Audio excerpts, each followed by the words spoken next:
In a world where laughter was king. No in a world, Jack. What do you mean, no in a world? It's not that kind of movie. Oh? Okay. In a land that... No in a land either. In a time... I don't think so. In a land before time. It's about a comedian, Jack. One man. No. When your life is no longer your own. What does that mean? When everything you know is wrong. That's wrong. In an outpost. No. On the edge of space. There's no space. A girl. No. Two girls. No. Now. No. More than ever. Stop it. A renegade cop. I hate you. A robot renegade cop. You're fired. You're fired. No, you're actually fired. I'm fired. Get out of the booth, Jack. No, I like it. You are now tuned into the truth frequency. We are TFR. TFR. Truth Frequency Radio.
Broadcasting straight to you from a large spaceship, currently at war with mainstream science. Meanwhile, the peanut gallery is all comfortable with his smoking jacket and pipe, sitting in his reclining chair next to the fireplace, reading the Washington Post and all about NASA. It seems that after awarding contracts to SpaceX and Boeing, worth over $6.8 billion combined, they still can't fly astronauts to the ISS, nor they shan't. Really? Shant's a word? Be able to meet their moon deadline. That's okay. NASA has the perfect backup plan that is well practiced. Time to kick the can down the road again. Hello, everyone, and welcome to Strange World, where the truth is often stranger than fiction. I'm your host, Mark Sargent, the creator of Flat Earth Clues, which propose that all of us are living inside a Truman Show enclosed structure thousands of miles wide. Check it out at enclosedworld.com or just Google Flat Earth Clues. You can't find it, well, you're just not very good at the internet. For those of you listening to this on YouTube and you want to hear the show live as it happens, please go to Truth Frequency Radio for the latest schedule. Currently, the show is on Tuesday nights at 7 Pacific, 10 Eastern. And yes, Caroline, if it is not June 25th, 2019, then you are listening to a rerun. Quote of the day goes exactly like this. There are two ways to be fooled. One is to believe what isn't true. The other is to refuse to believe what is true. Who said that? Soren Kierkegaard. I didn't actually not know that Soren was his or her first name. Yeah, I'm super literate. Definition of the day. Actually, he didn't give me a new definition of the day, so we're going to use last week's. Homeless person, which is residentially flexible individual. The Mark Sargent 2019 challenge is in effect. This is my personal declaration of war against mainstream science. I, Mark Sargent, hereby put forth a challenge to any university, foreign or domestic, to loan me a self-contained spacesuit, put me in a vacuum chamber, and pull the switch. Find out what happens. For more information, please check out Flat Earth Clues Part 13, The Lost Nail. Announcements. Let's see. Nothing really unusual this week. Obviously, if you haven't gotten the Flat Earth Sun and Moon app from YouTube channel DITRH, otherwise known as Deep Inside the Rabbit Hole, otherwise known as David Weiss, please go to his channel and give it a look-see. I hear it's really great. The phone number to call in is 213-233-3998. That number again is 213-233-3998. My guest this week, and sometimes host of her own show, and definitely host of her own channel, is Karen B. Karen, are you with us this evening? I am. I thought you'd fall asleep during my monologue. Almost. Thanks. I made it, though. I made it. I'm here. I was waiting for you to do like a Zulu, where you're like, I start getting to the quote of the day, and you're like, what? Don't touch my stuff. That's what I used to say when I was down at the YMCA. So how are you this evening? I'm just great. How are you? I can't complain. I can't. As you know, I'm finishing up the second book. The draft is at the publishers, and I'm working with an illustrator on some of the artwork. And the guy I've got, he sent me some sketches yesterday, or a few days ago, and they looked really good. And so he's been sending me some final pieces, and I think it'll be good. I think it'll be no offense to Rosie Brooks, who did the Flat Earth Clues, The Sky's the Limit, but this isn't quite as children's artist as that, but still I like it. I like it. So I'm excited to show you guys when I finally have the finished product. Yeah, I want to see it. I can't wait. Yeah. And for those of you who don't know, let me rattle off the chapters real quick, because I had some fun with the chapter titles. And the chapter titles are Look Away. 2 is How We Got Here. 3 is Experiments, Test, Observe, Repeat, where I even talk about the Lake Balaton thing that you were in. Number 4, The Questions. Number 5, How NASA Failed. 6 is Word on the Street, otherwise known as the gossip column, where I give all the dish. 7 is Behind the Curve, talks about the documentary. 8 is Subject Matter Experts. 9 is Friends of the Family, people that are outside or on the fringe of Flat Earth but are helping us. 10 are Enemies of the State, people that are not helping us, not good people. 11 is Religion and Why Flat Earth Matters to You. 12 is The Flat Earth Problem, and 13 is End of the World.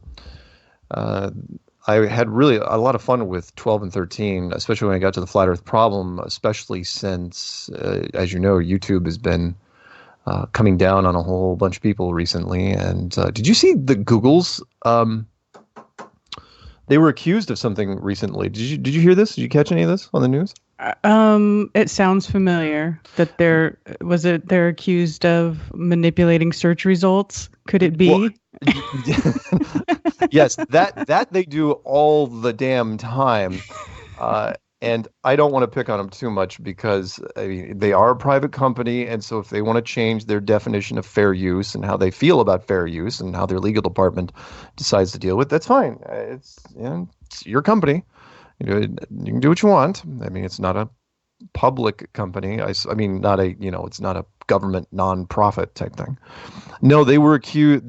The right-wing media. I don't think it was Fox News, but I think it was people that used to work for Fox News. They interviewed some Google people, one in particular, kind of off the record, but they didn't. They lied about who they were. It was like a little sting operation.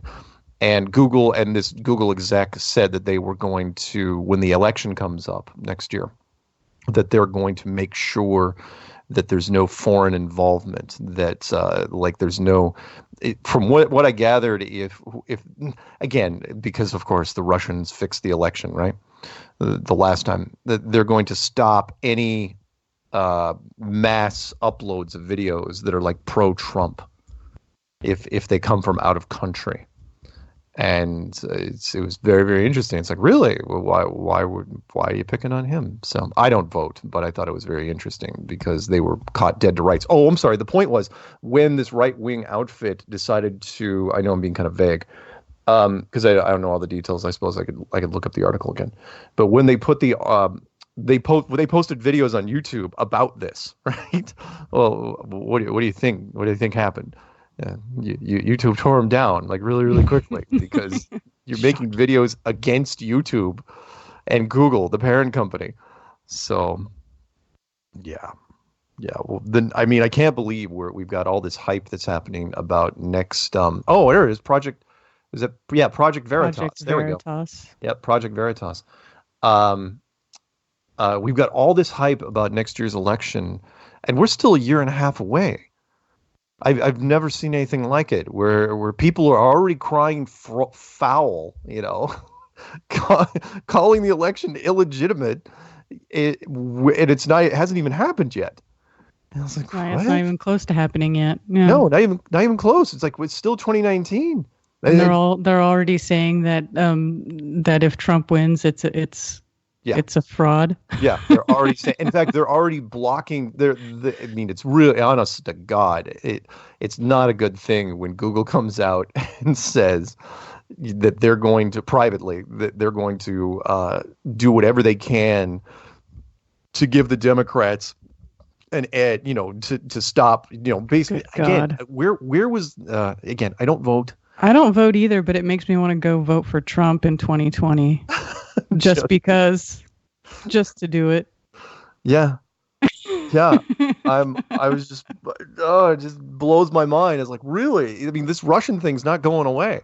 They said, oh yeah, the Russians are the ones that rigged the election. It's like, or Hillary just lost.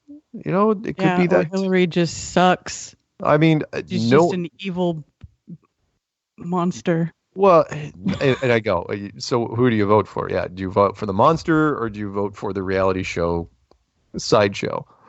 Don't get me wrong. Donald Trump was a thing 15 years ago, 20 years ago. Not that I really have any sort of, it's not like I have a whole lot of faith in like what the role of the president plays as far as actually running the country. Right. I don't know. People, you're absolutely right. I've got a couple thoughts on that. One was, and you've heard me say, I'm just glad I don't have to listen to Hillary talk for 4 years. I mean, would you rather listen to Hillary or Donald Trump just say China, you, China? It's tremendous. It's stupendous. It's fantastic. Nobody uses better words than me. He throws a lot of adjectives out there. I got to admit. No, I mean, anyone. Look, and I'm not going to yell at you. Look, most people, if you reach a certain age, you've got to at least have that nagging feel. Yeah, sorry, Peanut Gallery's doing his impressions as well. It's huge. It's huge. It's a big deal.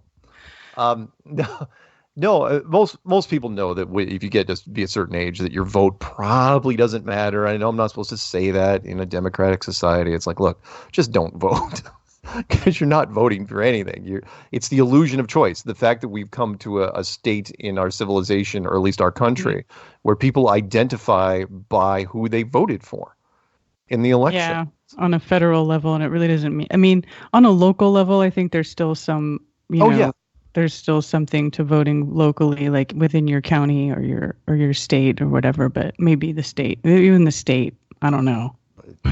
Yeah, at a federal level. Federally, who cares? No. I mean, The Simpsons did a wonderful episode on this years ago. I mean, at least 10, 15 years ago.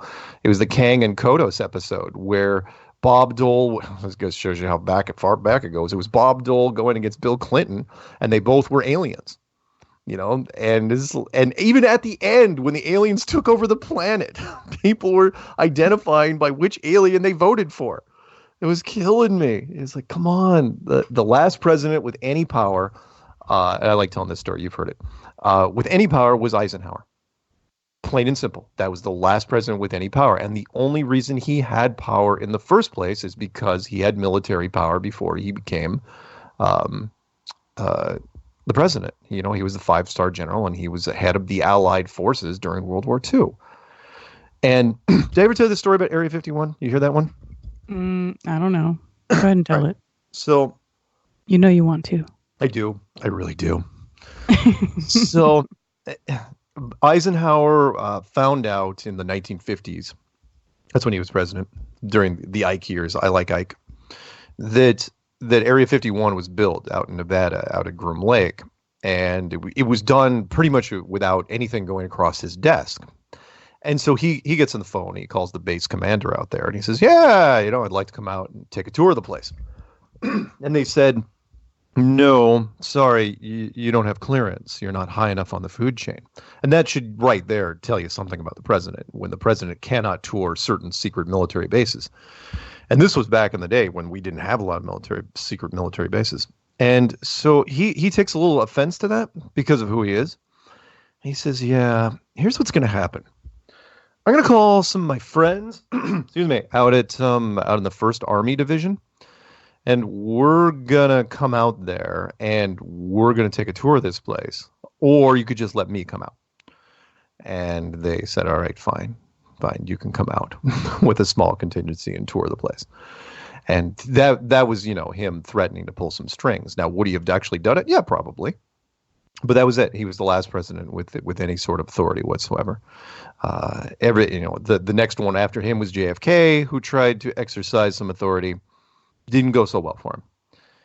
And every other president since then is basically gotten more and more TV friendly, to where now we literally have a television. I mean, I thought Reagan was a bit of a stretch, a B actor who did mostly movies.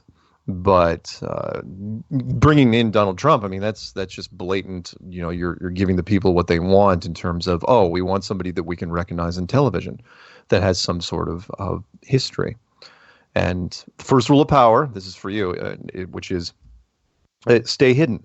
And that is, the people in power, it's the blessing and the curse of being the ultimate power, which is you never put yourself in a position to be overthrown. That is the first rule of power. Because people get overthrown. Kings, queens, presidents, there's coups all the time. And you can't be overthrown if nobody knows who you are. So you put people in power that you can control. I mean, does anybody really, honestly, truly think that Donald Trump can make any decisions on his own?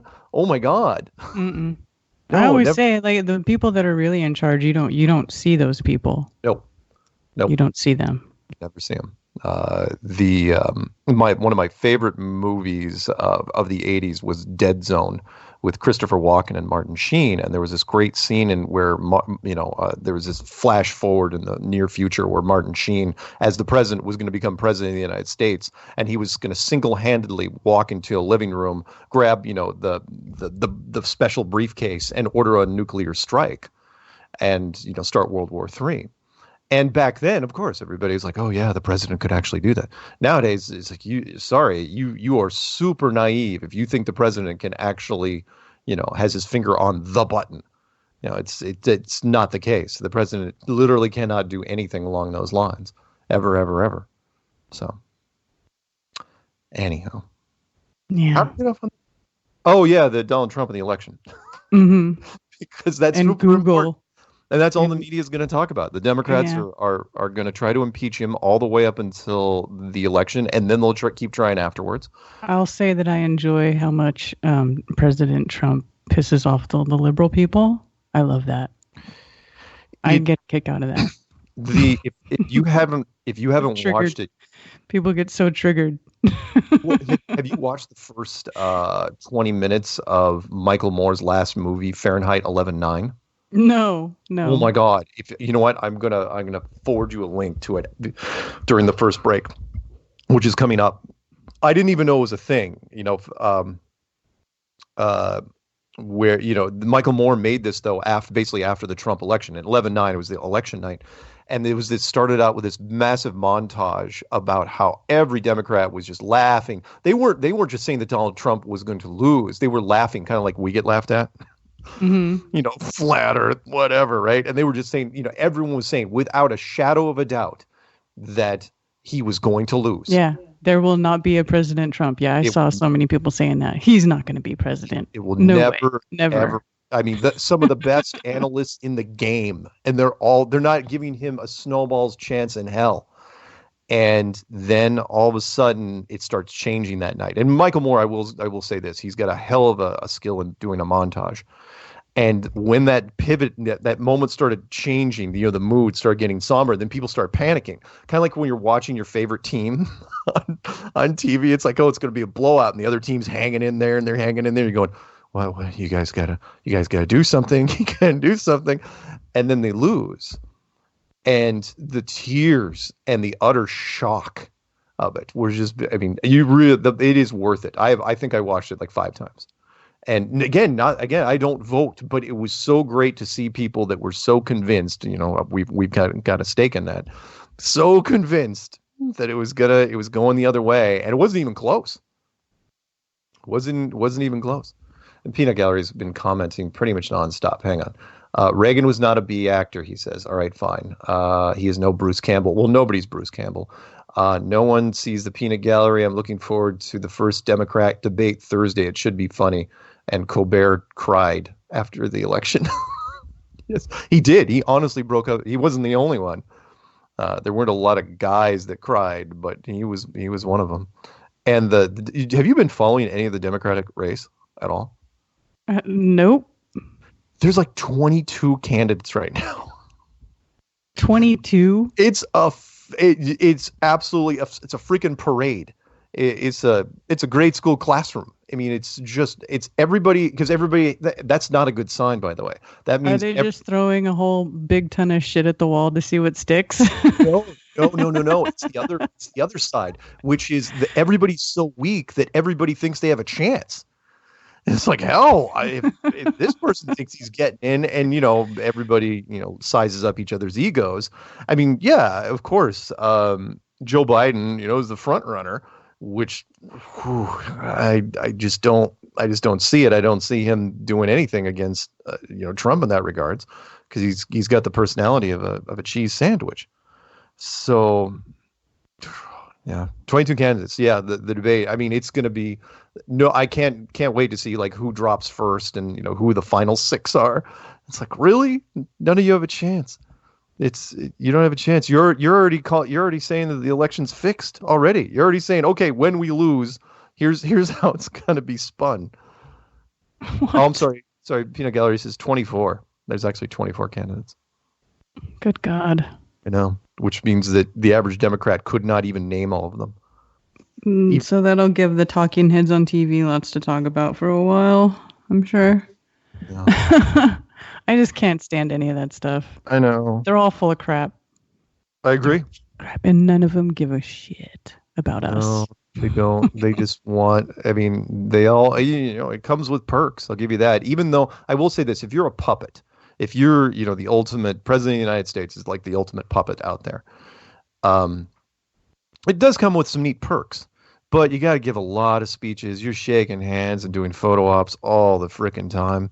It's like you're on a press junket for a movie for 4 years.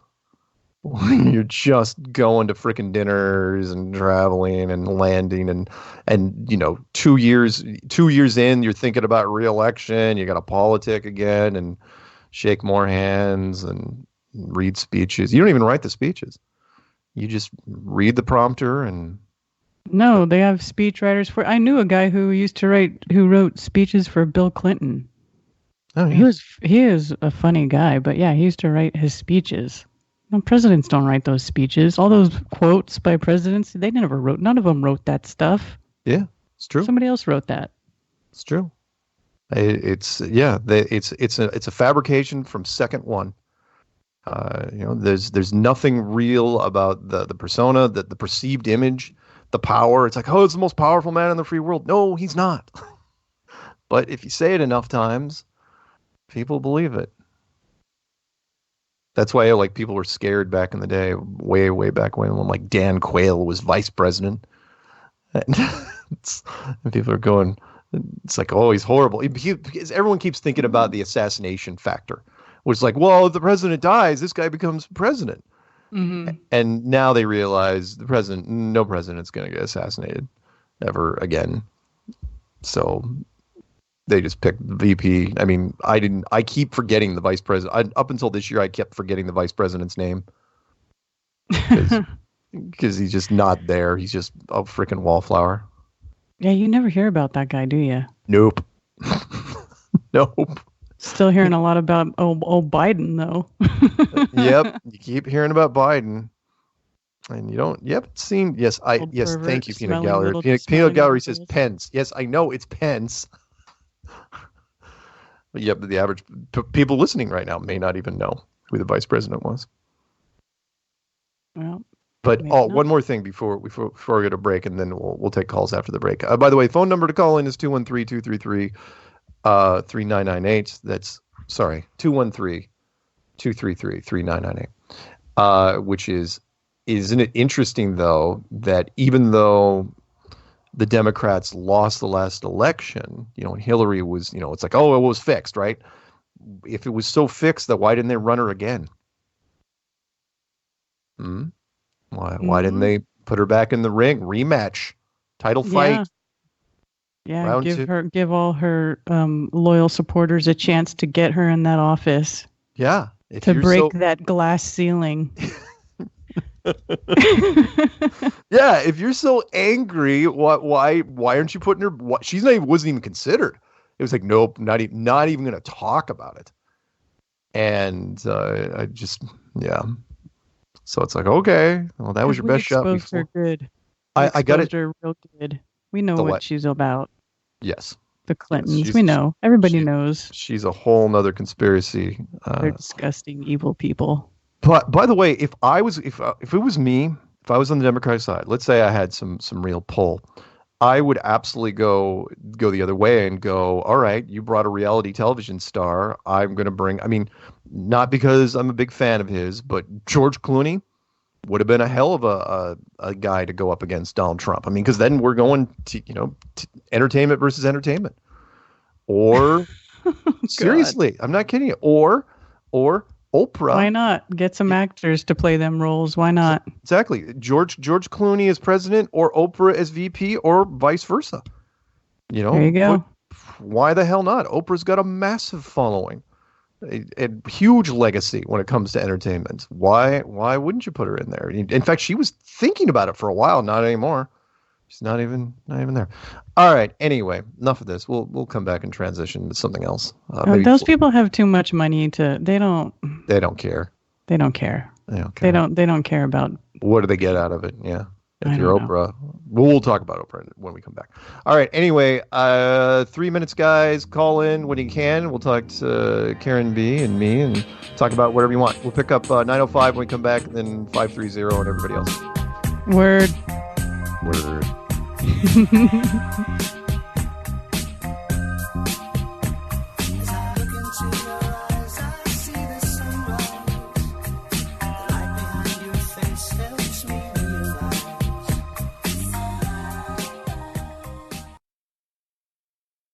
You are now tuned into the truth frequency. Your protection from deception. TFR. Truth Frequency Radio.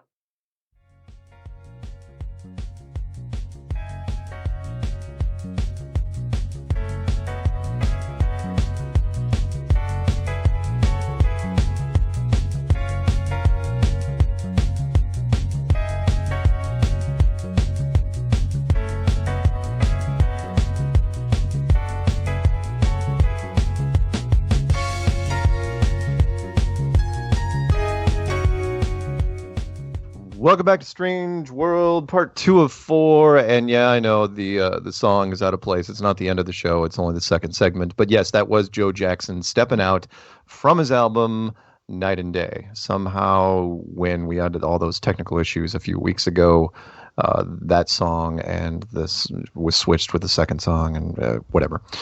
Karen, are you still with us? I am still here. Cool. That's great.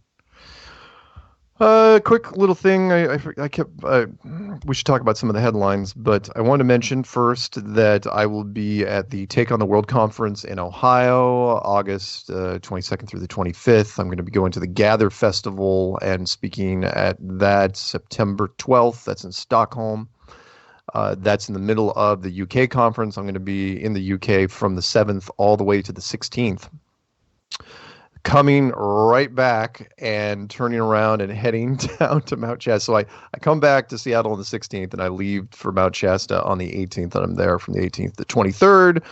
Meanwhile, the Amsterdam conference, which I am not officially. Currently, I don't think I'm going to be invited for some reason. The people at Amsterdam don't like me very much. That's September 28th. And then, of course, the big monster conference, which is going to be in Dallas, Texas, November 14th through 15th. Pretty exciting stuff, huh? Yeah. I actually will be in Amsterdam. I will be speaking in Amsterdam. You suck. When you're there, I just purchased my ticket to go there, actually. I got my plane ticket. Yeah. What are you complaining about? All the other stuff you're invited to, I'm not invited to. That's the only one I've been invited to so far. Well, I got invited to Shasta, but I couldn't go because I said yes to Amsterdam already. Yeah, so. That's true. Good point. And the Stockholm thing, yeah, I'm the only one that's going to that because that's not even a flat Earth conference. That's just a general conspiracy conference, and I'm going to be representing flat Earth there. And the UK thing, well, that's going to be a grind because I'm going to be doing some activism up in Ireland, street activism up in Dublin. That should be fun. Yeah. That's I hate to say it, but it's one of those accents that throws me. So unless they're enunciating a lot, it's going to be. You're going to have a hard time, huh? I'm going to have a tough time. Let's do this. Let's pick up a couple calls, and then I am good. You probably didn't hear it, but it was like one of my first 20 interviews. I did a Dublin I think it was Dublin radio station, and I wait. Why? Oh, I'm sorry. I'm supposed to tell you. Hang on. Let's see. Yes, that was a meetup in Dallas, which I am going to. Oh, yeah, right. Peanut Gallery is going to be going to the meetup in Dallas that's coming up. I should probably, except I don't have it in front of me anymore. So Peanut's going to have to give me the details to that somewhere because I don't have it in front of me. What was the other thing I was going to mention? Oh, yeah. Peanut also said to tell Karen June 30th. When the details, is there more than that? June 30th is what? What is June 30th? Is that when the meetup is? That's when the meetup is. And where is it? In Dallas? Yeah, it's in Dallas. And I don't have the details in front of me, but Peanut's going to probably try to grab that for me if he can. He also said to tell Karen to, there it is, Mudhead. It's at the Mudhead Meat and Greens restaurant on 900 South Harwood Street, Dallas, Texas. The phone number is 214-698-7000. Right? Yeah, 7000. And he said to turn your Skype chat on because he wanted to talk to you. My Skype chat is on. Oh, well, then you're probably just ignoring him, which is good because I do too. No, right. The last thing he sent me was the Project Veritas Google thing. Well, what can I tell you? All right, let's do this. Let's pick up a couple calls, and then I want to while we're listening to the callers, I'm going to pull up some of the headlines because there was one article that just blew me away, which I wanted to read part of it on the air. So here we go with 905 area code 905. You're on with Mark and Karen. What are we talking about? We're talking about Krang and Kronos in the Simpsons Halloween episode. Krang and Kronos? You mean Kang and Kodos? Oh, yeah, whatever. Those stupid alien things. Do you recall at the end of the episode, they mentioned the third party? And then there was a caricature of Ross Perot that punched his hat. Right. Because the third party doesn't count. Ross Perot. Absolutely right. Yeah. When's there been another third party? Right. There has not been an independent party since then. That was the last time anybody, and you would think maybe some quiet billionaire would get on the ticket, but there are no real dynamic billionaires that would be viable candidates. I mean, like Elon Musk, for example, he's South African, so he can't do it. Mark Cuban, the software guy who is the owner of the Dallas Mavericks, he's the governor. The what? Yeah, the NBA can't call them owners now. Apparently, is the governor. Oh, right, because that sounds like a callback to slavery. Oh, killing me. Whatever. He owns the team. He doesn't own the people. He just doesn't matter. Anyway, what's on your mind, man? So at my second job, I now work at a parking garage, and people have two options, two booths to go out of, and they line up like sheep. So people, if they see like two cars parked or in the line in front of them, they'll go to that line. And I'm completely open, and I got to like stick my head out of the booth, wave them over, and get people to come to me. So I always ask them, why don't they like me? It's like, I know why. I'm a flat earther. That's my go-to line now. So I had this one lady, and she's like, flat earth, what? And it's like, oh yeah, earth's not a ball in space. And she got mad and told me, I hear enough of this at home. Really? So I take that as I take it as a victory for flat earth. Oh yeah, absolutely. Because I wrote in the last chapter, and I'm not exaggerating when I say this, is that you know somebody, whoever's reading this, whoever's listening to this right now, you know flat earthers right now. There are flat earthers close to you. It sounds like a science fiction movie, doesn't it? They walk amongst you. Sounds like the Twilight Zone. It is, but it's very, very true. Flat earthers walk among you right now. They could be your friends, your coworkers, even your family. The person sitting next to you right here, right there. They could be, absolutely. And we see it time and time again. You know, and they won't bring it up unless you bring it up to them most of the time. You know, if 50% of the gay community is in the closet, then at least 90% of the flat earth community is in the closet. We're way more reserved than gay people are in that regards. So, well, it's worse to be a flat earther than it is to be gay. Yeah, it is. Nowadays. Yeah, it is, which is why more of us stay in the closet. But we will bring it up if you know, it's kind of like, you know, somebody says, oh, yeah, we think about flat earth. It's like, oh, thank God somebody said something. I've been dying to tell you guys. You know, they're busting at the seams to tell you. All you have to do is ask them. But don't ask them in like a trap. You know, it's like, no, you're not into flat earth, are you? You know, that's if you're like in a group of people, you know, the schoolyard stuff, you got 6 people standing around one guy. It's like, dude, you into flat earth? No, man, no, I'm not into flat earth. I didn't think that girl was cute. You know, the jock who went out with the goth chick for, you know, like a date. And then people found out about it. Anyway. Also, just a heads up, between Paul's broadcast and when you guys go live, we can hear you on the TFR. Yeah, I know. So I heard Karen, you know? Oh yeah. Okay. Well, heck yeah, I know. Well, as long I as know. you know. I just figured I figured it'd be a little nugget for people that the really good listeners that are like still listening to the commercials. Oh yeah, we can talk over the commercials. A lot of people don't know that. Oh yeah. Well, I just wanted you guys to be sure that you knew that was going on because I care.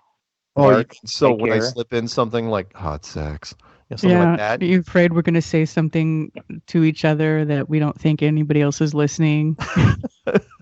We're I don't know. whispering sweet nothings. Exactly, Karen. that lingerie, that photo you sent me. Oh wow, smoking hot. Yeah, and what happened to chapter 69, Mark? I thought that was going to be in the book. Chapter 69. No, it only goes up to 13 chapters. So. Crap. But the thing, I know you I'm guys not don't in care. Chapter 6, am I? I'm not in that chapter. Right? You're in chapter. You're in chapter 6 and chapter 9. No, you're in chapter. What chapter are you in? You're like chapter 2. I'm just in the one with the Balaton thing, right? Yeah. Yes. Okay. Yeah. You're an experiment. I'm not in the gossip chapter, is what I'm getting at, right? No, not really. No. I mean, I talk about a lot of people. I give credit where credit is due, and I bring up everybody that walked the path with me from 2015 that I, you know, spent quite a bit of time with, and I'm hoping I didn't leave anybody out. You know, I mean, I opened not like, what kind of gossip is it then? It's not like bad, juicy gossip, right? It's like Well, then why do you call it? That's like what gossip is. When you say gossip, that's what people just there's all think gossip. of. Gossip is relative. There's some good stuff. I mean, there's most of the juicy stuff is probably tied to me in some way. And hang on, do I expose the peanut gallery in the book? Yes, I actually might in this because it's not a huge secret. And if you get the book, then you'll find out who the peanut gallery is. How's that? I thought you were the peanut gallery, Karen. Me? No, I'm not the peanut gallery. No, she's not the peanut gallery. Oh, No, I was sure. No. All right. Anyway, anything else? Trump versus Clinton. Do you want to see the stupid big ass bear, or do you want to have the grass and the snakes? Or sorry, the snake in the grass. That's what I meant to say. That's what we got.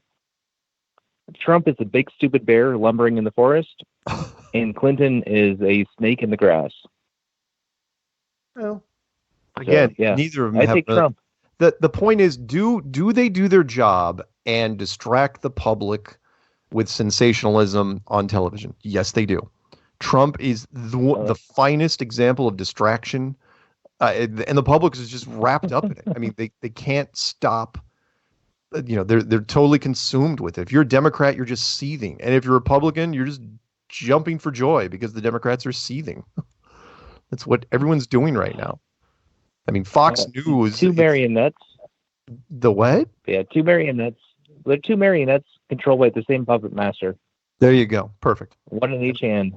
Yep. And on that note, I got to say goodbye to you because I got other callers. It is a call-in show, as you know. Yeah. All right, Ginger. Love you guys. Take care. Easy on the maple syrup, buddy. Exactly. Maple syrup is not heroin. It may look like it, but it's not. See ya. No snorting it. No snorting it. All right. So what is? I'm sorry. The peanut gallery is just. Let's see. Did you expose or go? Oh yeah, the peanut gallery is also going to be the Dallas meetup this Sunday. Yeah. Yeah, it's true. So Cool. Yeah, you can find out about that. So if you want to find out who the peanut gallery is, go to Dallas meetup. Right. I mean, you're mentioned in several places in the book. I should hope so, Mark. I should hope you so. are. You're. No, you. I like you, Karen. Everybody knows that. And I'm a little fearful as well. Yeah, you should be very afraid. Very afraid. Nice. Yeah, on that note, let's pick up a call. That was blocked. I don't pick up that one. This one's 530. You are on Strange World with Mark and Karen. What's happening? Hey, what's up, Mark and Karen? This is William. Yeah, Karen. Sorry. That's right. How you? Hey, I'm all right. So, Mark, you got any cookies lately? Have I gotten any cookies lately? Or have I received Yes, any cookies? Not lately. If they've been sent to the Boulder address, I'm definitely not getting them because I'm not in Boulder. So how do you like DoubleTree cookies?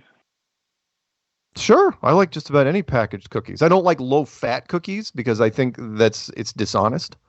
Cookies should embrace what they are, which is they're just terrible for you, but I love them.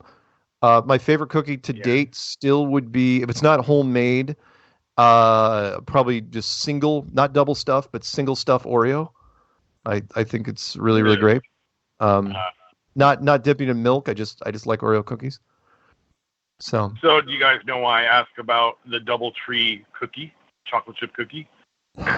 So today on the local news, guess what company is going to bake chocolate chip cookies for the first time ever on the International Space Station? DoubleTree? Is it DoubleTree or is it Keebler? You got it. Yeah. No, it's DoubleTree. I think I've heard of them before. We have some manufacturer reps that come in our store, and I think on the holidays he gives us DoubleTree cookies. So now we're doing corporate endorsements now on the ISS. We're selling marketing time on the ISS. That was literally I don't know if you have a way to check your local. That video I've seen played where all the local news have the same lines and the same stories and they're repeated. But yeah, it was repeated twice this evening. and they said the first time ever there will be baked on the International Space Station. Yep. Actually, the first food ever to be cooked in space. And so I was wondering, do you think, what's his name, Wolowitz? You think he designed the oven? That's funny from Big Bang Theory. Yeah. Yeah. Yeah. Here's my question. I mean, you have to increase your cooking time with altitude. So how long is it going to take to cook the cookies? And how is the yeast going to take effect without gravity? Yeah, exactly. Baked goods, anything in Are they going to be cookie balls? In a zero-G environment, I wouldn't recommend it. In fact, wait a minute. Yeah. Can you bake in a zero-G environment? No idea. I mean, forget about the oxygen content. Floating is I don't understand. What does the oven look like that they're going to cook it in? I don't know. How did they get the oven up there? What fuels the oven? Is it electric heat? What kind of cookies are these? Chocolate chip cookies? Bullshit cookies? I would hope so. Who knows? So last thing, so I was cruising, and I went to the Mount Shasta Ski Resort and did a recon on the resort where the conference is going to be in, I think, September, right? Third week. Which one? Which conference? Shasta. The Mount Shasta. Oh yeah. Third week of September. Yeah, I drive through there, so I finally stopped through and did a little tour. Kind of did a recon of the whole grounds and the resort. Cool. And it's pretty neat. It's awesome. A little creepy. There was actually a conference going on at the time, and there were people with name tags, and they're from all over the world. One person had Italy. There's a couple of countries, and so it's pretty fascinating, actually. What kind of conference was it? Do you know? I don't. I was going to ask, but I just had a weird feeling about the whole thing, and I kind of walked around. I was kind of on lunch break, so just walked around. Went to try to get a hold of Jonathan Light, but the representative there was Rebecca Brown, and she wasn't in. So I left, but I just kind of looked around and looked at where it was, so I knew how to get there. So that was about it. So I'm trying to decide whether I want to get tickets or if I'm just going to show up Eddie Murphy incognito style, maybe wearing a waiter uniform, something like that. I don't know.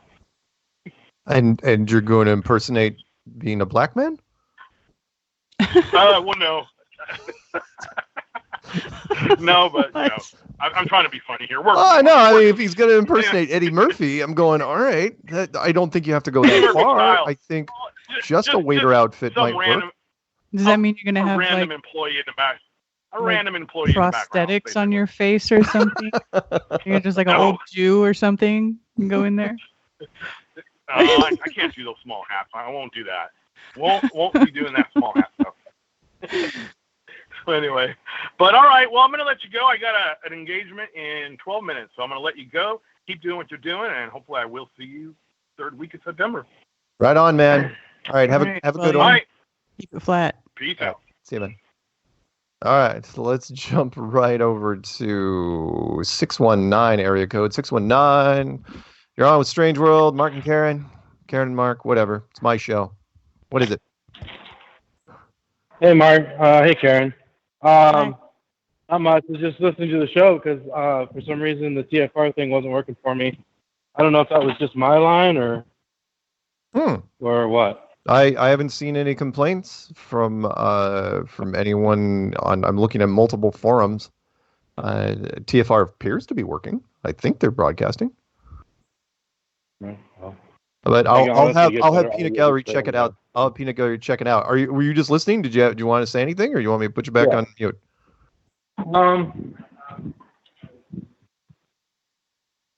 I've been noticing that. Actually, I had a question for you, Mark. I haven't seen any videos from you at all, and I didn't know why. And there was a lot of channels that I haven't seen any videos for. And I know that sometimes they don't put out notifications. And I've been checking, and I still haven't seen anything from quite a few different channels. I now have a back. You're absolutely right for saying that. And I have a backup channel now in place because I've been running some copyright stuff with YouTube. YouTube has changed its copyright policies, and I'm not afraid to say it at this point because I don't know where they're going to go. I mean, if one day all of a sudden they decide to shut down all the conspiracy videos, which they very well might, everyone will have to merge over to something else. But my account right now, I can't upload any new videos. So I've been uploading them to a backup channel, and the backup channel is literally called Mark Sargent Flat Earth. As straightforward as it gets. Okay. And in fact, this episode tonight, last week's episode went up there, and an interview went up there, and the clues went up there, and my promo, and I will put this week's episode up there. So, and I'm going to start moving. I'm going to start moving everything over to there in case, the worst, the worst comes to worse, and it might, because YouTube has changed its policy on fair use. What happened was before is they would go to bat for the video content maker, and they would say, if you think it's fair use, we're going to go with you. Now they have completely gone the other way, which is they have no opinion on fair use. That is their thing. It's like we're not going to get involved. You have to work it out with the person who is giving you a strike. And so it's made things problematic, and it's been fairly recent, and so I've had to deal with that. But that's okay.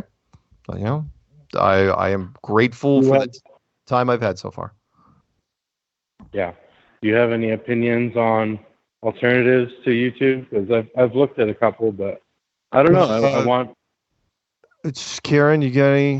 Who's your first couple picks for? I like BitChute. Is a good alternative. There is also DTube. There's Twitch. There's, none of them really work exactly like YouTube, although I know a person who's working on a site that is very similar to YouTube, that a few of us are starting to back up our channels on, but it's not like full blown yet. But there's starting to be some stuff that's coming out. Yeah. Another one I heard of was Library, whatever it's called. But, LBRY or something like that. Yep. I haven't tried that one yet personally, but. Yeah. So hopefully they don't put it down completely. Yeah, hopefully not.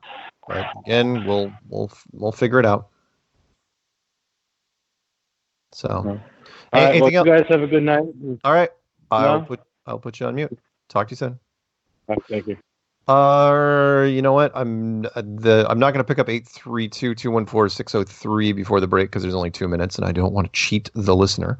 So we'll come back and we'll take a few more calls, and we'll go over headlines because there are a few Flat Earth headlines out there which are pretty big, and I really want to get to the article by the Dallas Observer because the media out in Dallas. Kind of like the election, they are ramping up. It's June. The conference isn't until November, and they are coming at. In fact, I'll give you a little teaser. Did I read to you what the headline's called? Which one?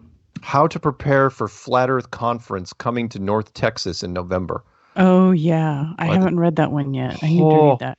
Oh, yeah. This guy hates us so much, and I've got to I gotta read part of it. So, sweet.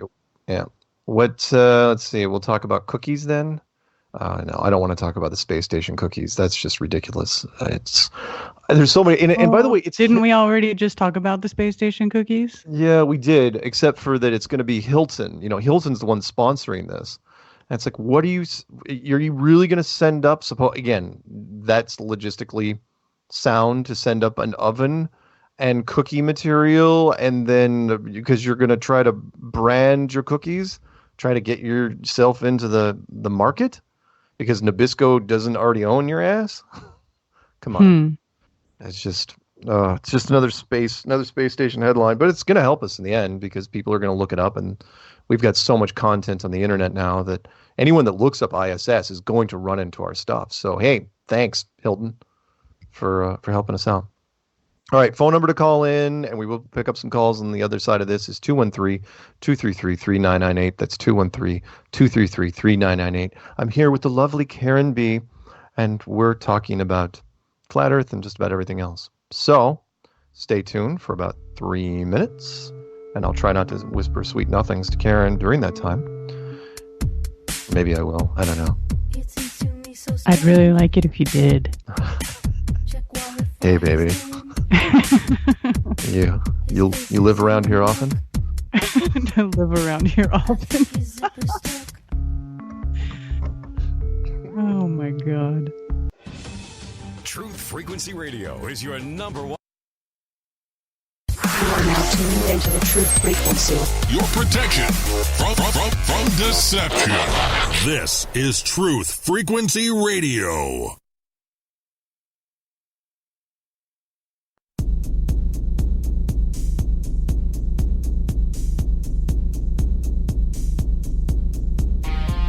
Major Kong. Major Kong. I'm ready to target the ICBM complex at Laputa. Switch all receiver circuits to CRM discriminators. What's cooking on the switchboard? Nothing. Alright, tell you what you better do, old buddy. You better give Elmo and Charlie a flash and bump everything up to condition ready. Stand by the floor on your base. Major Kong. Major Kong.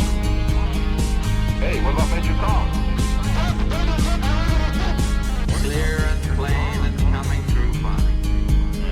What about It's great to be fine. What about Major What's Kong? happened? You see the string in my leg, Scar. What about Major I Kong? never told you. Hey, what about Major Kong? Welcome back to Strange World, part 3 of 4. It's a call-in show. We have Karen B with us. Karen, you still there? Yes, Mark, I'm still here. I gotta check. Every once in a while, I'll bring on somebody, and then they'll be like, "Hey, are you there?" And I get nothing. And the microphone's muted, and it's a rookie mistake. And I don't want to say it, but I do. Anyway, let's pick up. We'll do headlines. We'll knock out these 3, hopefully, and then we'll do headlines. So after New Hampshire, we'll stop and do some headlines. 832. You're on with Strange World and Mark and Karen. What's happening? Wait, what? I'm still confused from that 905 call. Where is this? Oh, you're killing me, Hello? man. Why? Why do you do this? Oh, yeah. Shout out to Ace McCloud and shout out to the ever sexy, smoothest voice in flat Earth, Mark Sargent. And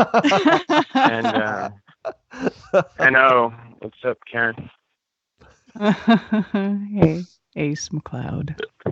Shout out Ace McCloud. What's happening, man? Yeah, I got two things for you, sorta.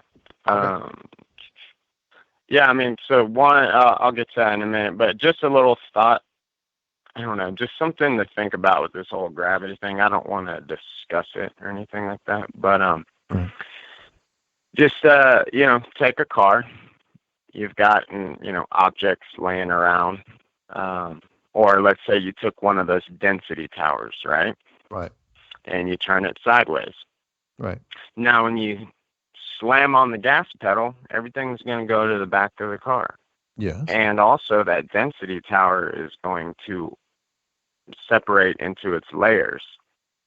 But instead of down, it's going to be towards the back of the car. That's your new down. So would you say that that's a force?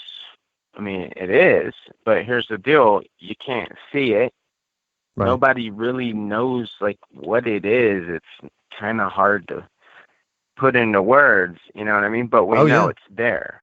So unless you have something to add to that, I didn't really want to debate gravity. But yeah, I am 100%.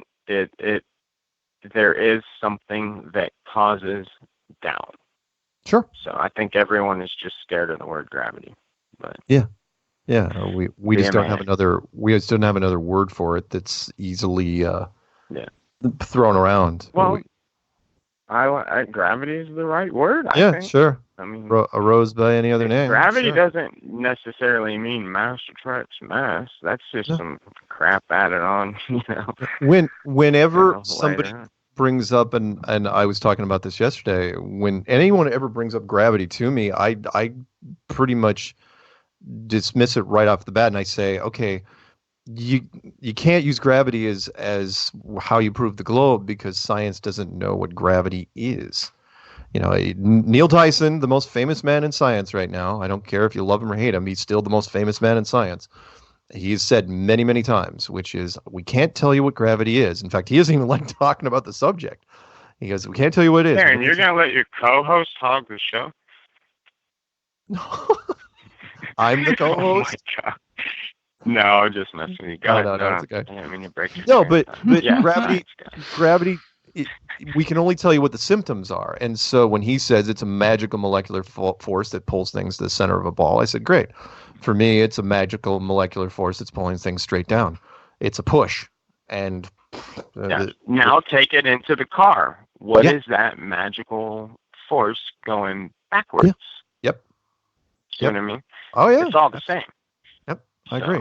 And it's still, of course, the thing is, buoyancy, we know absolutely, and Peanut Gallery saying it's inertia. Buoyancy, that's a side effect. Exactly. Object. He's quoting object at rest stays at rest. Yeah, I know. The but where does it go? Oh, we all know buoyancy exists. That part I get. It's like, look, you take a helium balloon or anything that's lighter than the atmosphere around us, it's going to fly up. Hydrogen, helium, fluorocarbons, take your pick. They're going up, and that's because of density. Sure. But for me, it's not just density. Now, if it turns out that through some weird matter manipulation that it is absolutely just 100% density because it's a completely pressurized system, and that's just how it works, hey, great, fantastic. I'm not going to lose any sleep, and you guys can say the only other explanation is one of your earlier ones that we're in a fucking video game, essentially. There you go. And it's like, okay, bam, gravity is just this down. Yeah. And at that point, gravity is way easier to try to explain to people than the virtual reality. I have tried, and it's like, nah. I mean, I will only go into virtual or simulation theory if they ask. I will not volunteer it. Yeah. And if they ask, it's like, yeah, we can talk about it. It's not going to get. So I had another important thing too when we're done with this. Okay, we're done with it. What is it? Yeah. Oh no, yeah. Karen, did you end up watching the video we were talking about with authentic intent? I did. Kind of like a headline type. Yeah. Okay. Mm-hmm. Yeah, man, really fishy. So, did you hear about this yet, Mark? Don't tell me you haven't heard about this. No, I haven't. What is it? No. Wow, something Mark hasn't heard about. Shut up. What is it? Are you familiar with authentic intent, Mark? Oh, yeah, I know him. Sure. Okay, tell him. So you know he does the activism stuff in his area all the time. He does it pretty regularly. Yeah. But he had a table set up, and he had his lab coat on and his glasses, and he had his phone out, and he was, live streaming and doing his flat smacking activism, and some old dude came and grabbed his phone and threw it in the lake. Really? Yeah. Now, to top it off, they end up calling the police, blah, blah, blah. He had to go detain this man, by the way. Because he didn't have a phone to call the police with? Right. He had to ask his woman that he was standing there talking to go call the police because he didn't have a phone and his friend didn't have a phone. Oh, no.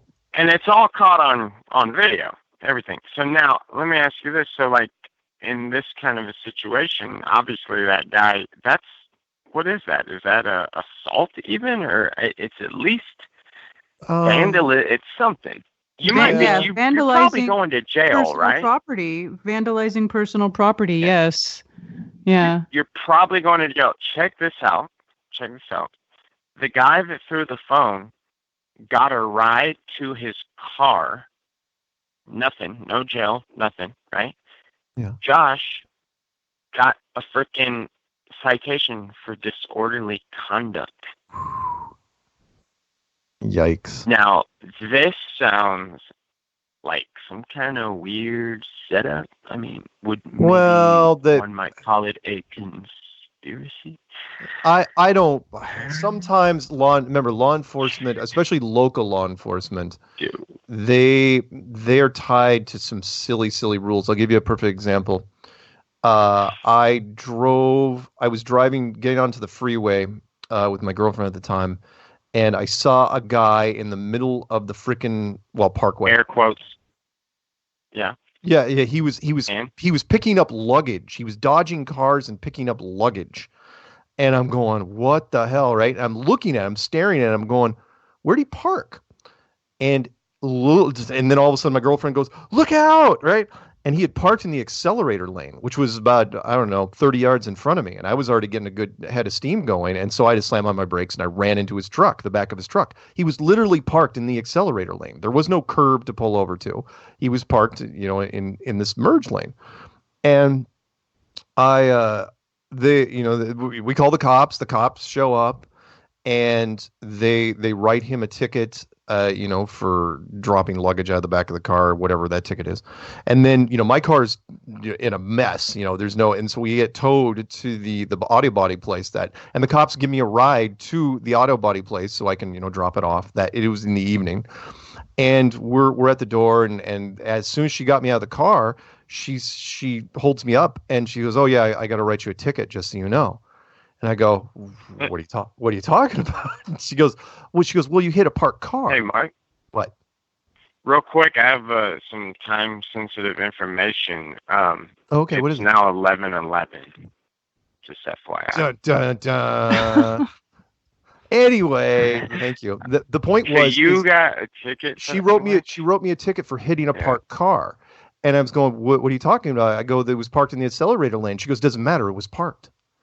I go, what sort of voodoo stuff is this? Now, vindication was mine because after she writes me the ticket, I'm not kidding you, 20 seconds later, she gets into her car and maybe she was distracted, who knows, or maybe it was God. She backs up and she literally she backs right into my girlfriend's car that was parked behind her. And so she had to stop. And two more cops had to show up, and they had to do a complete incident. Write herself a ticket? No. They had to write an incident report, and then they had to pay me for the damages to my girlfriend's car. Yeah, wow. That's what I'm talking about. Good, man. Yeah, but she didn't have to write you a ticket. No, she didn't. She didn't let me off. And this particular cop probably was like, oh well, the flat earther is obviously. I don't know it's a conspiracy as much as he's all this. Oh, you were flat earther already at this point. And she knew you were? No. This was years ago. Okay. This was years ago. No, I'm saying right. The cop that nailed Authentic Intent was probably like, well, he's a flat earther, so screw him. And he was what biased. I'm saying. Like, I bet you they had a call ahead of time, or like the cop knows he comes out there and they set something up to kind of. That's what I'm saying. He does go out there on a regular basis. So that is a regular thing that he does. Yeah, maybe the cops were looking for him at that point, waiting for him to do something. In this case, it was done to him, which is unfortunate, but it happens. I feel bad for him. So yeah. But some of the stuff he was saying, you'd have to watch the video. It's one of the last ones. Made it seem like how they were talking to him, they were speaking to him in a way like, well, you don't have any proof of anything anyways. So what did he do? He goes and walks into the lake and just searching and basically magically through the spirit, I guess, found his phone. And it wasn't working at the time, but he was able to dry it out and retrieve the video. Nice. So you can actually see the video of the phone flying in midair. He's got a case if he wanted to do something to the guy. I don't know if he wants to spend. Hey, by the way, that reminds me real quick. While I got Chase, did you guys hear about the Zen Garcia court case?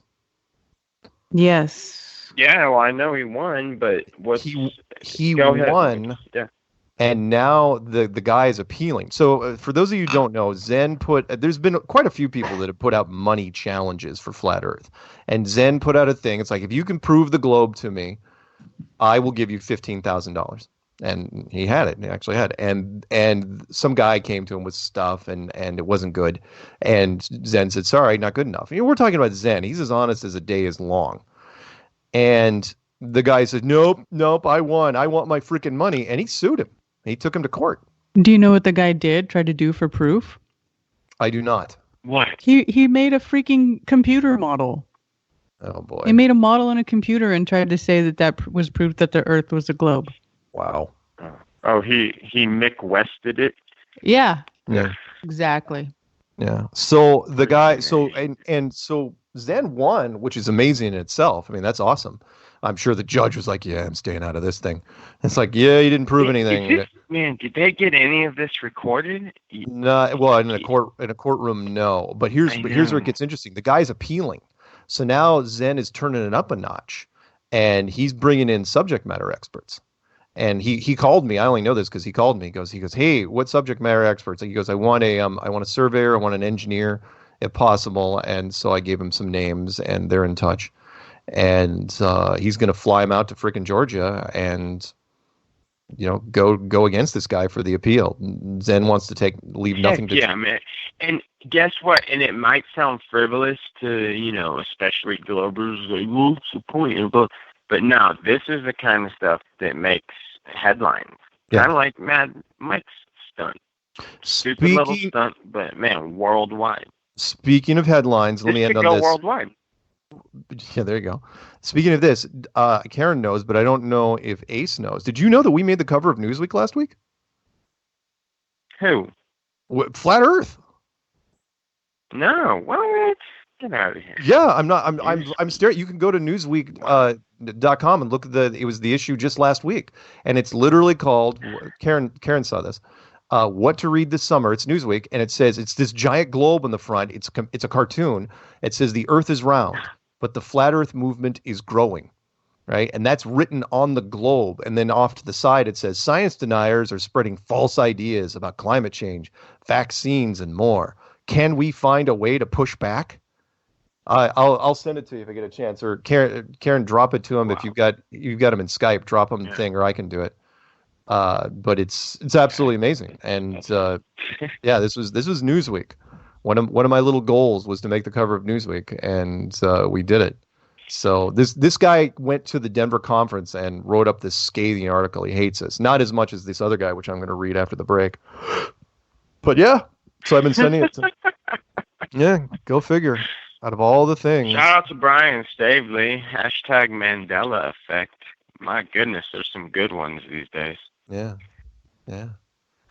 Anyway, all right, guys. Let you get some more other boring calls. I'm just kidding. Ace McLeod, modest as always. All right. Thank you. We'll talk to you soon, man. Bye, Karen. Karen, where'd Karen go?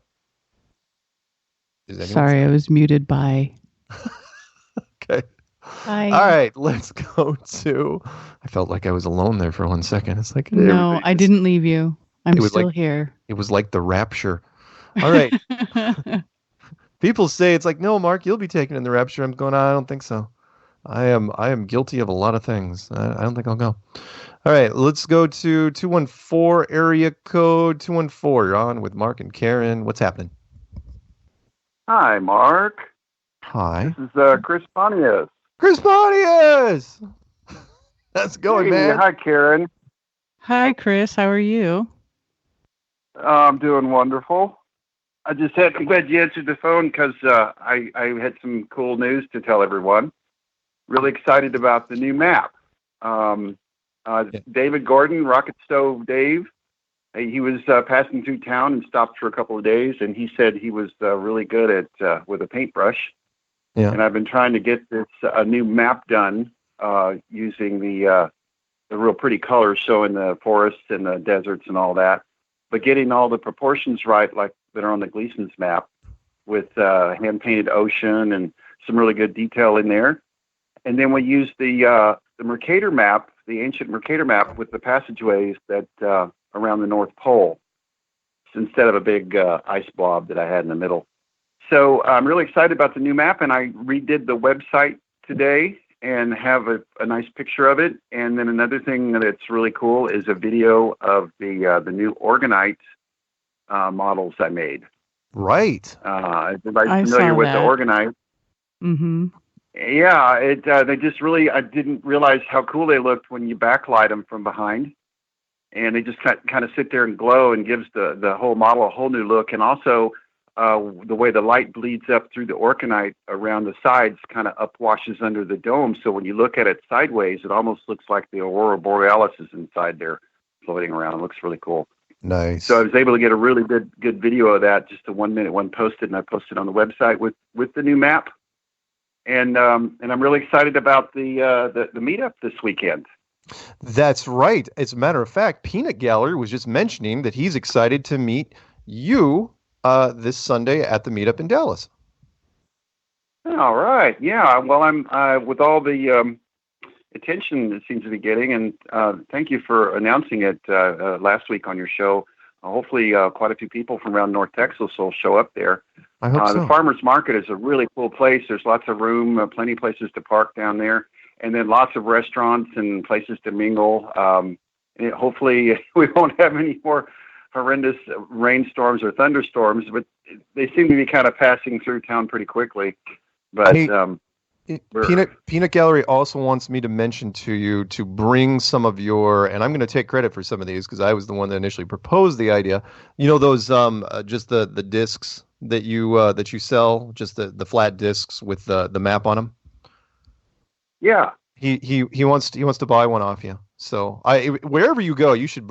You probably already do. I'd bring some of those with you because I know that people love those things. Every interview I've done where I brought those, people were like, "Oh yeah, these are great." Well, I have some great news for everyone that shows up there. I printed up a bunch of the old style map that I've been using for the last few years, the ones that you have on your map flats and stuff like that. But the ocean's kind of dark, and when I look at the new map now compared to that one, I don't really like it anymore.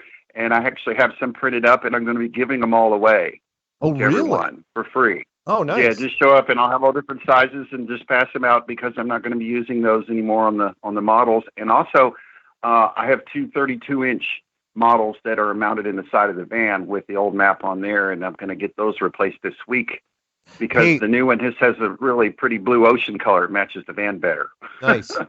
Let me ask you something really quick. I know normally I do this offline, but I figured how much time do I got? I got enough time. If a company wanted to use one of your models in a commercial, how backlogged are you right now? A model would be like, I don't know, 30 inches, and it was international. I'm just making models for stock on the website right now. So if somebody needs one, it would probably take me a couple of weeks. I could have one ready. Do you have anything that's not pristine? That again, just something that could be done quick. I mean, something you've got lying around that you're trying to get rid of. Well, the large one, I have a really nice 23-inch with the Gleason's map on there. Yeah. It's on the website. And then I have the 33-inch. It's a flat sky model. It doesn't have a dome, but it has all the stars on there. What about the one you're pulling out? What about the one you're pulling out of the van?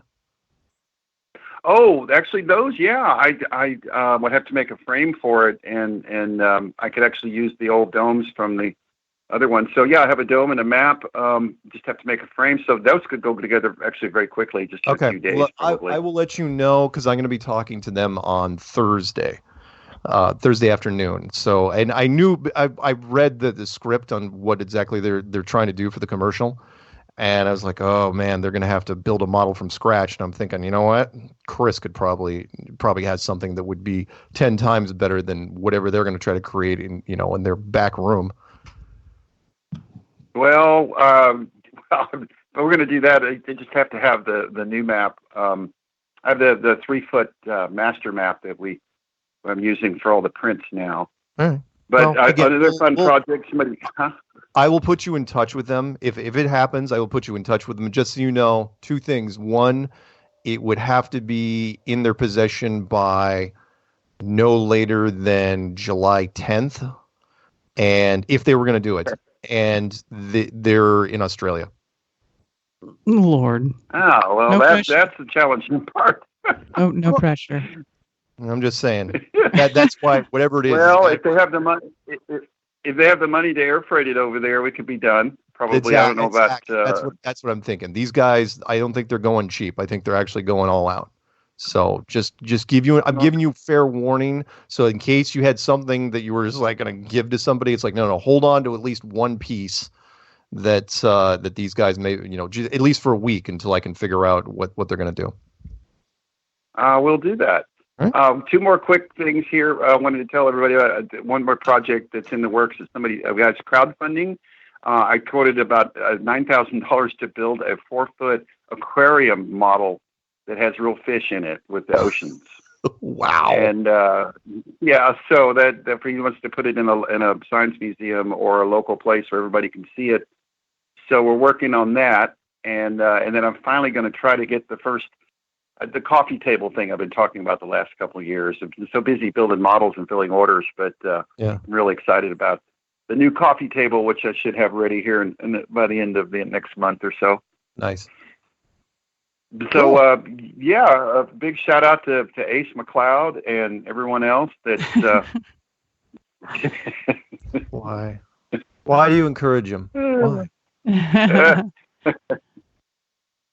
Well, I just wanted to say hi to everybody, and I'm looking forward to a big crowd on Sunday, and hopefully the weather will be nice and not too hot, and we'll have a good time. Yep. And also, you said the Observer is doing an article on us. Maybe I'll get a hold of them and see if they want to come down there and meet all of us and get an idea of what all the flat earthers are really like. Well, I'll tell you what, if you listen to the article that I'm going to read in the next section, you tell me if they want to come down and give you guys a fair shake. Because I don't think they're going to do it. They hate us right now. They don't want us anywhere near Dallas. Anyway, we're going to break in 5 seconds. So thanks, Chris, very much. And we'll be in touch. And again, I will buzz you the second I hear anything about the Australia people. Cool. Bye, everybody. All right. See you, man. Take care. Bye, Karen.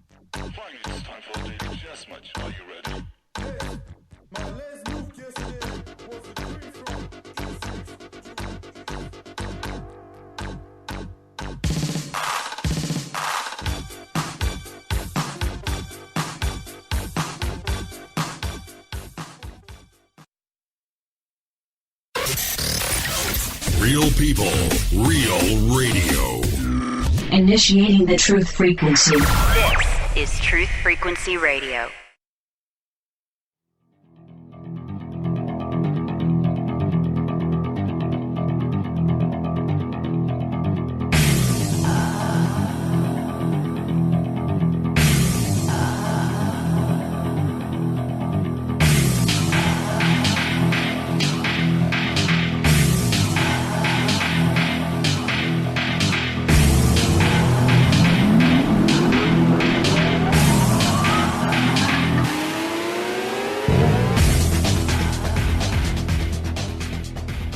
Welcome back to Strange World, part 4 of 4. No, that was not Joe Jackson stepping out from his album Night and Day. That was Absurd by Fluke. And we'll get that music order fixed eventually. But no, we are in part 4. We are here with Karen B. We're taking calls, but I'm going to read an article. Karen, are you ready for me to read a couple headlines? I suppose. That's the spirit. Okay, first off, in Flat Earth headlines, if you go, I'm searching. It's really weird because different search engines now have different levels of headlines. Like if I go through like Bing, it's mostly focusing on Grant Williams, who is the #1 draft pick for the Boston Celtics this year, and that was the first thing they asked him. Because remember, athletes, it's always boring. You know, Super Bowl offense, defense, coaching, 110%, blah blah blah. We've all heard it. Until Kyrie Irving started talking about Flat Earth, and now it's like, oh, so you're going to go a team with Kyrie Irving. What do you think about Flat Earth? And he says, Flat Earth is scientifically not true. And, meanwhile, the USA Today says, Celtics draft pick Grant Williams debunks Kyrie Irving's Flat Earth theory. No. Celtics first round pick trolls Kyrie Irving over Flat Earth theory. No. Grant Williams tries to counter the Celtics Flat Earth state. So I like that. And Celtics draft pick Grant Williams once called out Kyrie Irving for his Flat Earth theory. So, whatever. No, the article I wanted to read you, though, which was much more interesting, and this is going to get worse and worse, is by the Dallas Observer. And I'll read parts of it, and you can feel free to chime in with whatever snide remarks you got, Karen, because it's Pretty awful. How to prepare for Flat Earth Conference coming to North Texas in November. Real quick. So you know the saying, everyone knows that the fact that Earth is a three-dimensional oblong spheroid no longer applies to that idiom. There are people in this almost perfect sphere of a world who believe the Earth is a flat surface surrounded by a wall of ice. And wait, that's not the best part, because the world looks flat, the bottoms of clouds are flat, the movement of the sun. These are all examples of your senses telling you that we do not live on a spherical heliocentric world. According to the actual fact page of the totally serious Flat Earth Society, which is interesting because nobody in our circles is actually in the Flat Earth Society, but that's where he jumped. Because they always go there. We always say that we're not involved with the Flat Earth Society, yet that is who they end up talking about all the time. All the time. Yep. Even that the commercial people that reached out to me, they said, "Oh yeah, loosely in the script they mentioned the Flat Earth Society," and I said, "Well, I go, you gotta get rid of that because no one's in it. Flat Earth Society is old school." Anyway, the largest gathering of Flat Earth believers, who are called Flat Earthers, Flat Earth believers, and no, seriously, they believe the Earth is flat in the 21st century, are coming to our little corner of the globe, not giant frisbee. It's the Flat Earth International Conference 2019. Will hold their next gathering on Thursday and Friday, November 14th, 15th, at the Frisco Conference Center. Why are we writing about an entity that promotes patently false and easily disprovable facts, even in this age of widened enlightenment? Well, for starters, it's incredibly funny. We know it's not kosher and sometimes not fair to joke about someone else's beliefs, but believing something referred to as a fact while demonstrably opposite of true, then the fact cannot possibly be a belief. It's many other things: a wish, a hunch, a whim, a feeling in your gut, aka the place in your body that holds the poop. He actually wrote that. The guest roster and schedule for November conference have to be seen to be believed. Some of the guest speakers include the conference's founder, Robbie Davidson, who showed his IQ when he got fooled for a prank documentary by Logan Paul, the YouTuber who didn't possess enough intelligence to know that filming a dead human body while giggling and wearing a stupid hat isn't a great idea. Oh my God. Remember, this is June, and this is what the Dallas Observer is winding up for. Other guests include a musician named Alex O, the Flat Earth Man, who's a mix of Toby Keith, Johnny Cash, and severe mental strain. And alt-right comedian Owen Benjamin, who's best known for posting anti-Semitic and racist rants on YouTube and for questioning the authenticity of the moon landing and the Earth's roundness while sometimes playing a piano because, comedy? The second reason is it's no longer a fringe idea. A survey conducted last year by the pollster U.gov found that 2%, by the way, it was 2017, not 2018, found that 2% of American citizens believe that the Earth is flat, object in space. Of course, he's going to downplay the 34% of 18 to 24-year-olds. Not even going to mention that. It's big enough to merit taking over a massive conference center to fill with people who believe the Earth is flat, are on the fence that the Earth is flat, or believe the Earth isn't flat, and need a good laugh on a boring afternoon. In November, if you come across someone who believes in the flat earth theory or you find yourself at the conference, you should treat them the way everyone would like to be treated by a stranger. You should be polite, courteous, and maybe even a little affable, because a sense of humor can bring all of humanity together. That's about where he ends his niceties. This is where it gets bad. However, if you should happen to get into debate about a basic effing, he's swearing here in this article, effing flat fact of life that humanity figured out over 2,000 years ago, long before we all agreed that shoes should be a requirement for outdoor traversing, you should still be polite, courteous, and a little affable if you can muster the strength. You can also arm yourself with the truth. You probably won't convince anyone who hold a flat earth theory as truth, but you can walk away knowing you were polite, courteous, and right. And here is facts. Ready? You ready, Karen? Mm-hmm. Oh, Fact this one. would be good. Fact one, the goddamn horizon. That's it?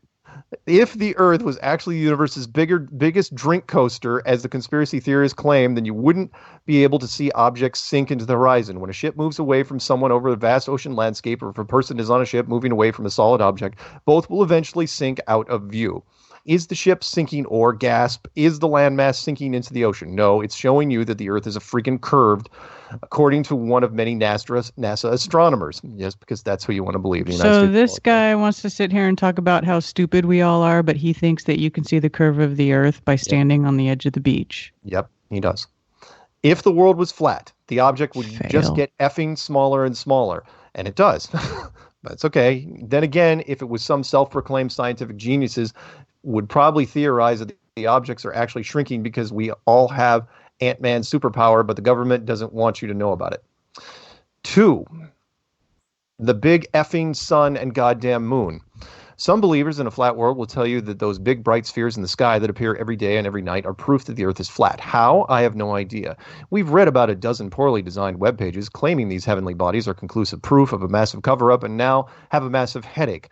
As we all know, the Earth revolves around the sun, and wait, that fact also can't apply to everyone knows, since a quarter of Americans believe the opposite is true, according to a survey conducted by National Science Foundation. In the words of Clark Griswold, hallelujah, where's the Tylenol? Let's just go with the scientifically accepted fact that the Earth rotates in an orbit around the sun while spinning on its axis, and it's not the center of the universe. In this reality, the gravity from both keeps the planet from slingshotting out of the solar system or crashing into the sun. The flat Earth theory suggests the sun and the moon float around the outer edge of the Earth. However, the theory doesn't account for any force that keeps the sun and the Earth in orbit and can't explain phenomena like seasons and eclipses and why we have time zones, rather than its massive conspiracy by Neil deGrasse Tyson, NASA, and the U.S. Department of Weights and Measures or something.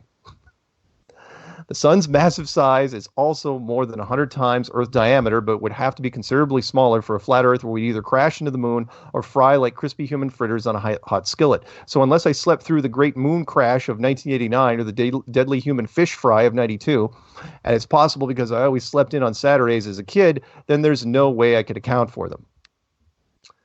Fact 3. Shadows. This guy's an idiot. I know. He's an idiot. I know. And again, remember, he's writing this because he hates the fact that the Flat Earth Conference is coming to Dallas. It offends him so much. Oh my God. Let's give him a ticket. Let's give him a free pass. We should. I hope he comes. Fact 3.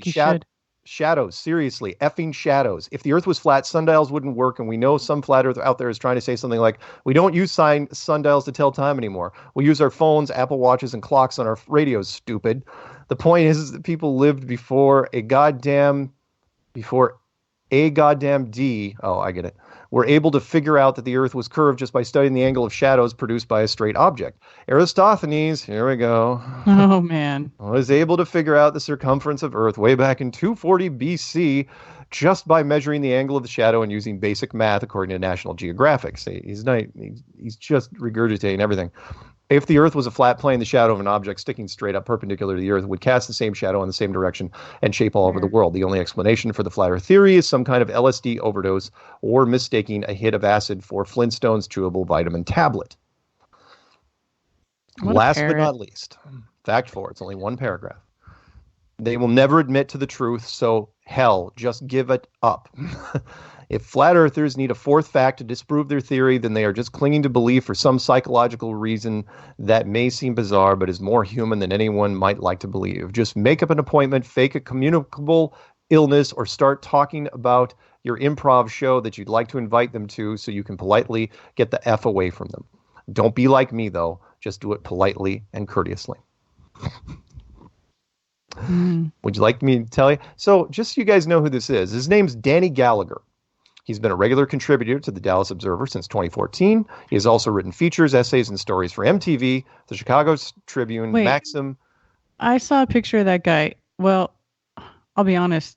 When you see a picture of him, you can't tell if it's a boy or a girl. Yeah. He's kind of a... On Facebook, his name's Danny Gallagher, and on Twitter, this is Danny G. So Danny G, why don't you come to the conference in Dallas? He should come. Come to the conference. I think he will come to the conference. I think he absolutely will. And let us flat smack you. Yeah. We'll show you why you're wrong. Yeah. Send you home crying. You go home and cry in the fetal position because you're going to realize that you were wrong. Robbie is fully aware of this guy. I got a funny feeling that Robbie's probably not going to let him in. Because he's one of those guys. I mean, I don't think he could help himself. I think he'd sit in the audience and would just, he would not be able to hold back the heckling. He's going to start heckling and he's going to like stomp his feet like a little kid and like throw stuff. Yeah. That was the article in question. Because you're just a sad little boy. That's why. Yeah. As much as I'd like to be mad at him, look, you know how many times I've seen this with people? Over and over and over and over. I'm not mad. It doesn't make me mad. Yeah. Because it's just I know where it's coming from. It's sad. He's uber programmed. Yep. He's a little parrot. He's a good little follower. He quoted everything that this was a kid that apparently, or a guy that apparently learned enough about science that he's willing to defend it. And it's like, oh yeah, quote NASA, National Geographic, the National Science Foundation, Aristophanes. He pretty much hit all the main points. Neil deGrasse Tyson. He didn't go over any of the weak points.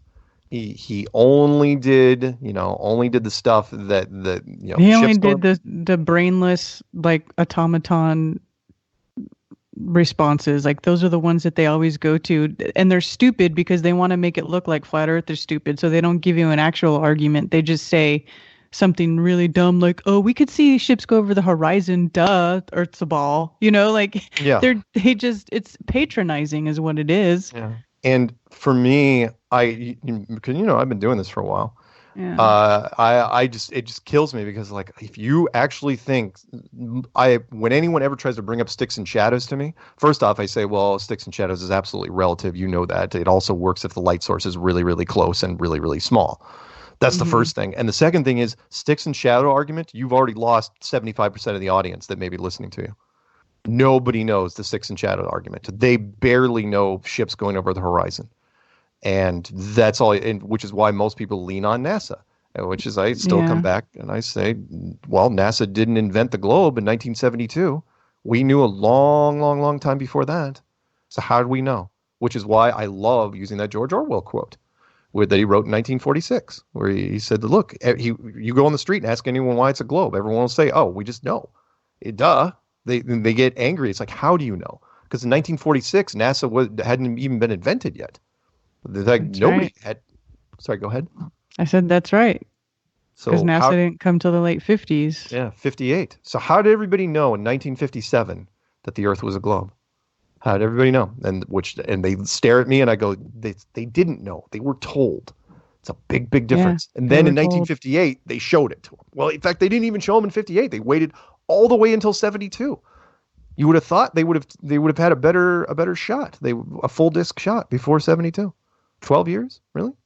Mm-hmm. Peanut sent this to me before I pick up a couple more calls. Because he knew I was going off on a rant here. This is, oh my God, why do you do this to me? Space.com, this story was 2 days ago. You ready? This shouldn't shock anybody. Contest aims to fly openly LGBTQ plus scientist / astronaut into space. That's the contest. No one has flown while publicly identifying as gay. I'm just going to say gay because I'm not going to keep doing those freaking letters. Even the Gay Pride Parade, which changed it to Pride, it's not called the LGBTQ plus Pride Parade because it just doesn't roll off the tongue. It's too long. It's too freaking long. Sorry. I know it's ridiculous. It is. No openly gay person has gone into space. Because, well, you know why? The big reason is because you can't be openly gay in the military. Right. I mean, it's don't ask, don't tell, but you can't wear, you can't be in drag in the freaking barracks. You can't do it. You can't. Oh, well, you'd want to be, but okay. Well, I mean, you could, but you're not going to be, you don't want to, anyway, you can't be public about it. So let's see. We believe the communities are empowered when they are represented. The Out Astronaut website said, astronauts inspire our youth, represent limitless possibilities, and serve as ambassadors to STEM. By the way, that's another acronym that's driving me nuts. Science, technology, engineering, math. When did that become STEM?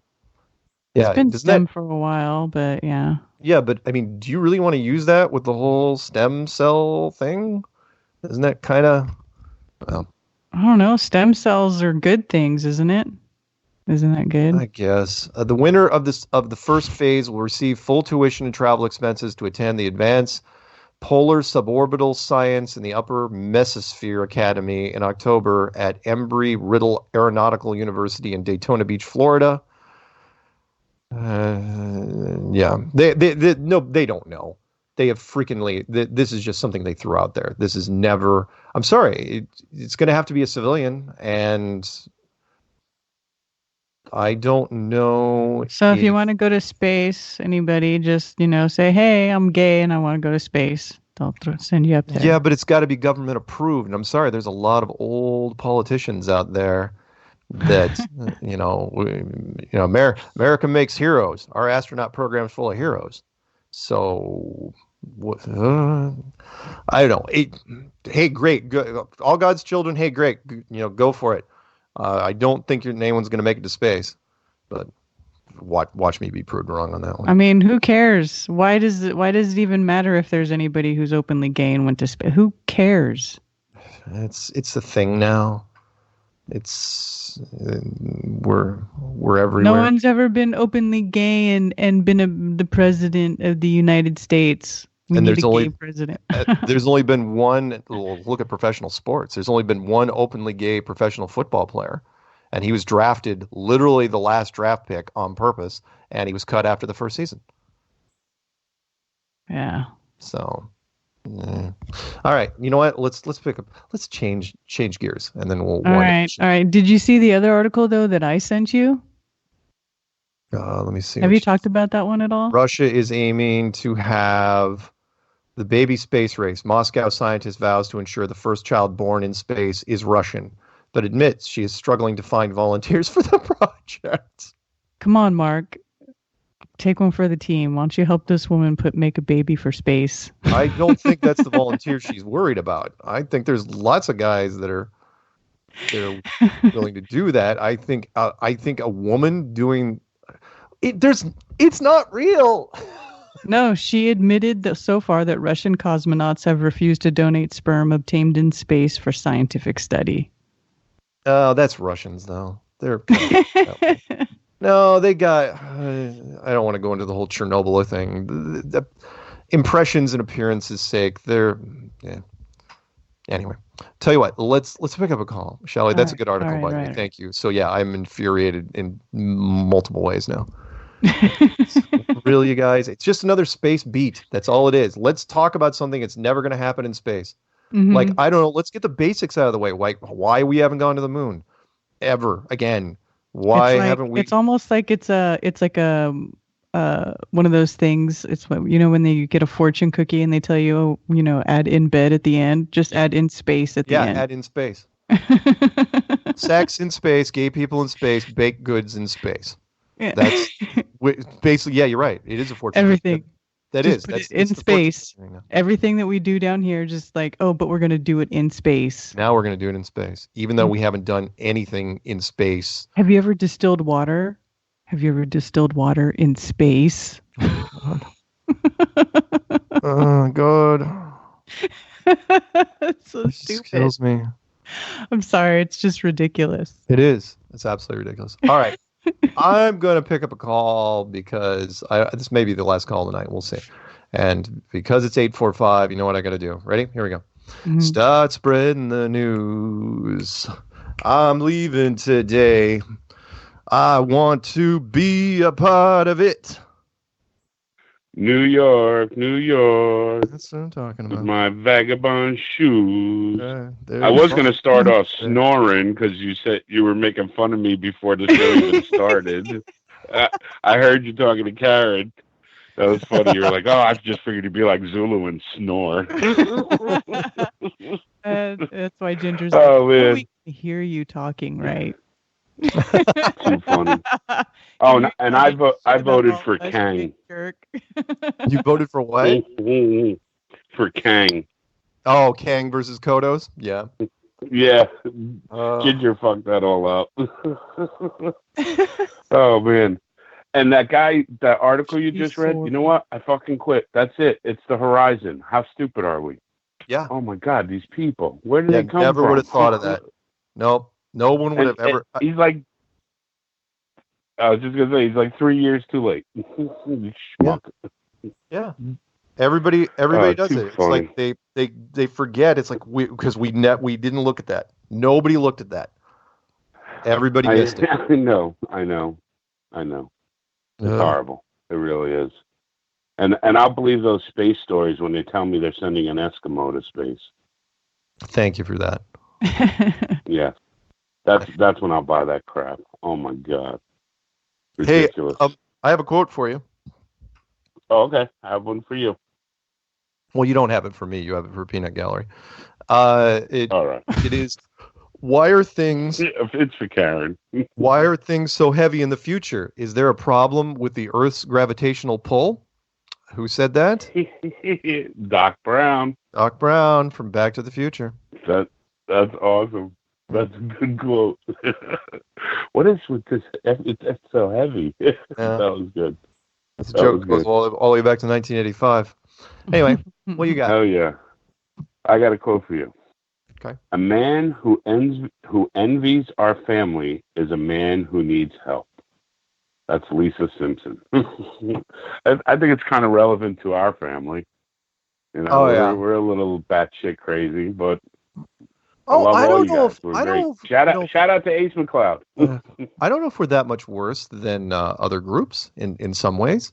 I mean, yeah, we have drama, but I mean, compared to, I was scanning the channels the other day and I realized that, it's just it's super amped up drama I mean, look at stuff like, I don't know, the last few seasons of The Bachelorette, and I do not watch that show. I just watched the trailers to it. Okay. Or Bridezilla, or, all this stuff. It's like, unless there's a fight that breaks out where somebody gets thrown to the floor, I don't think people are watching. Yeah. They don't. Everybody wants drama. I don't know what the hell's up with that. Yeah. Everything. Yeah. Every show is about drama. Teen moms. Everything. Everything is about drama. Yeah. As well, I'll use this real quick. There was I think I told you the radio station interview I did when they were in Australia, and it was called "Prove Me Wrong" or "Change My Mind." That's what it was called. And they had people call in, and afterwards, the producer had me on the phone, and she goes, "Just so you know, we had a lot of people that really supported your view that called in." I go, "Yeah, but none of them got through." She goes, "Well, no. Why would we let them through?" She goes, "We only wanted people to argue." And I said, "Oh, I get it." She goes, "That's what it is. It's boring, if people aren't arguing." So, whatever. Anyway, it's the truth. Yeah, we got a minute till the show shuts down. What's anything else you got? Man. Last caller of the day, huh? Last caller. Night school Thursday night. This Thursday, 9:30. Brian Master Gunner and myself. We're going to actually do a flat Earth show and discuss flat Earth. Oh, cool. It's been a little bit, but we'll actually talk about flat Earth this time. Nice. Nothing much. I went and saw the new Toy Story movie with my boy. We're going to go see the new Spider-Man Tuesday. Cool. Love you guys.